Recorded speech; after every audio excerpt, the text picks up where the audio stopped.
राहाच तर शिवसेना शिंदे गटाचे आमदार भरत गोगावले आपल्यासोबत आहेत। गोगावलेजी आपलं स्वागत। दोन फॉर्म्युले समोर येत आहेत मुख्यमंत्री पदासाठी, एक म्हणजे अडीच वर्ष, त्यामध्ये भाजपला 2.5 वर्ष आणि दुसरीकडे शिंदे गटाला म्हणजे अर्थात तुमच्या गटाला 2.5 वर्ष। तर दुसरा एक फॉर्म्युला आहे 2-2-1, यामध्ये अजित पवार गटाला देखील मुख्यमंत्री पद मिळणार असा फॉर्म्युला समोर येतो। एक अजून आम्हाला कल्पना नाही कोणाला, परंतु वरती बसून जे काय ठरेल ते आम्हाला मान्य करावं लागेल, कारण हे आमचे तिन्ही नेते आहेत महायुतीचे आणि वरिष्ठ मंडळी, ते बसून जे काय ठरवतील ते आम्ही सगळ्यांनी स्वीकारावं असं ठरलंय। बरं, मात्र गोगावलेजी अजित पवार गटाला अर्थात अजित पवार मुख्यमंत्री झाले तर तुम्हाला अर्थात शिवसेनेला चालणार आहे का?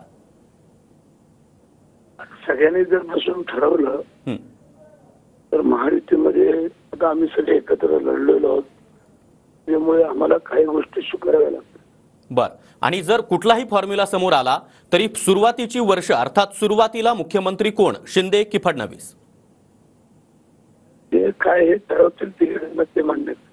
बरं, नक्कीच गोगावलेजी, धन्यवाद, तुम्ही TV9 मराठीशी संवाद साधलात त्याबद्दल।